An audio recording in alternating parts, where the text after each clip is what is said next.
Bonjour à tous de Trémoya, je m'essaye à une nouvelle manière de vous parler parce que depuis le début du confinement je fais mes soins que à distance et du coup je vois beaucoup moins de monde et j'ai toujours plein de choses à dire aux gens, donc là c'est un peu frustrant pour moi, donc voilà, je vais essayer de vous parler un petit peu quand même de ce virus et de ce que ça nous amène.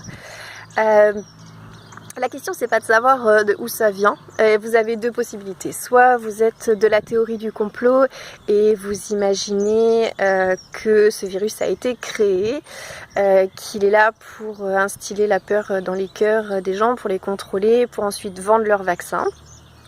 Soit vous imaginez qu'il est là de manière naturelle. Et en même temps, peut-être que c'est un juste retour des choses quand on empêche la nature et la terre de respirer en déforestant à retour de bras. Est-ce que la loi d'attraction fait que finalement, ce serait pas un juste retour que de nous empêcher à notre tour, nous, de respirer? Bon, voilà. En tout cas, le virus, il est là. C'est un fait. Maintenant, vous avez deux manières de voir les choses. Soit vous considérez qu'il vient comme un peu le grand méchant et que si vous êtes pris dans ses flots, bah, c'est pas de bol, voilà, il frappe n'importe qui à n'importe quel moment et là vous êtes vraiment pris au hasard et je comprends que ça puisse être compliqué à vivre. Soit vous considérez que vous avez votre part de responsabilité dans le développement d'une maladie, quelle qu'elle soit, hein, que ce soit par un virus ou autre. Et là, ça devient intéressant parce que ça vous amène à commencer un travail sur vous. Donc ce travail, il va commencer par pouvoir regarder ce que ça génère à l'intérieur de vous. Est-ce que ça vous amène à avoir des peurs? Les peurs de manquer, les peurs de plus voir vos proches, d'être tout seul, les peurs de savoir si on va s'inquiéter de vous ou pas, donc de votre relation aux autres, la peur de la mort également. Donc l'idée c'est vraiment de faire un petit point, vous allez avoir le temps a priori, de faire un petit point sur ces peurs et de décider soit de les garder parce que finalement elles vous apportent quelque chose ou au contraire de décider d'en changer et de vous en libérer. Donc là vous avez différents moyens, ça peut être par des soins, moi évidemment je vais prendre les soins énergétiques et émotionnels, mais il y a plein de méthodes qui existent, hein. Il n'y a pas que le Reiki Shambhala ou que la la psychokinésiologie, pardon. Vous pouvez avoir différents types de soins, mais je vous invite vraiment en tout cas à vous pencher sur la question. Si tout ça au contraire vous amène vers de la confiance, et bien là ça vous invite à la partager parce que je trouve ça juste hyper important. Ça va vous amener aussi à réfléchir sur votre relation avec vos enfants, sur leur éducation. Là, on est H24 avec eux. Qu'est-ce qu'on décide de leur apprendre, de quelle manière, etc. Ça vous permet aussi de réaliser que le travail des enseignants, et ben finalement on peut leur tirer notre chapeau. Grande gratitude à eux tous. Et puis votre relation au temps aussi, tout est arrêté.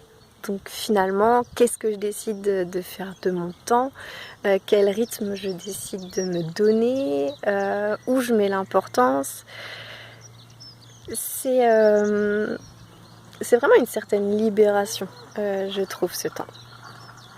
Donc voilà, ça peut être vraiment intéressant pour tout le monde de se reposer ces questions-là, sachant que, à mon sens, un des buts de ce confinement, ça va vraiment être de nous remettre en question profondément. Là, j'invite vraiment, j'espère en fait, j'espère juste en fait que les consciences vont vraiment évoluer, changer profondément. À mon sens, juste signer des pétitions et être d'accord que la fonte des glaces, les ours polaires qui meurent, tous les animaux qui meurent et tout, c'est horrible, machin, et je like et je partage sur Facebook et tout. Ouais, mais ça change rien en fait dans le quotidien. Moi, j'invite vraiment les gens à changer profondément à l'intérieur d'eux. Déjà de changer eux, leur rapport à eux-mêmes, pour pouvoir changer leur rapport au monde, que le monde puisse changer. Et voilà, de faire les choses en conscience, vraiment. Je me rappelle quand j'étais étudiante, j'avais toujours un sac de 20 kg de farine et un sac de 20 kg de sucre chez moi. J'étais toute seule, j'avais 20 ans. C'était clairement les peurs de manquer qui étaient là en moi. Aujourd'hui, je suis revenue justement sur ces sacs de 20 ou 25 kg, mais c'est pour aller vers du zéro déchet et aller directement, par exemple pour la farine, au moulin, et forcément je vais pas aller au moulin pour acheter 1 kg de farine. Donc on est sur une autre démarche, mais c'est fait en conscience, alors qu'avant c'était mes peurs qui m'avaient poussée à agir de cette manière-là, à être de cette manière-là.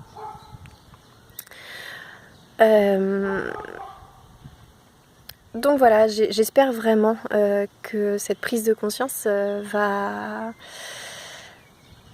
prendre de l'ampleur. Je le souhaite de tout mon cœur. Et du coup, j'espère aussi que ce confinement, les gens vont le prendre bien, vont vraiment le prendre de manière positive. Une manière de se poser des questions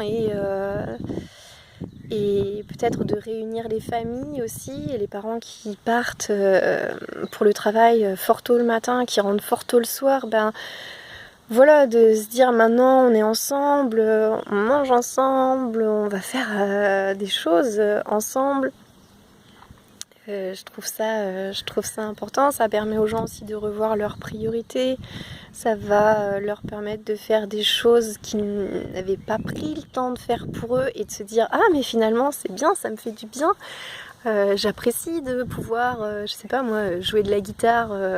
J'avais pris des cours il y a des années, finalement j'ai jamais eu le temps d'en faire. Là vous allez avoir le temps, donc qu'est-ce que ça procure en vous? Et puis quand les choses reviendront à la normale, de se dire est-ce que finalement dans mon emploi du temps je vais pas intégrer ce que j'avais commencé parce que c'était juste bon pour moi.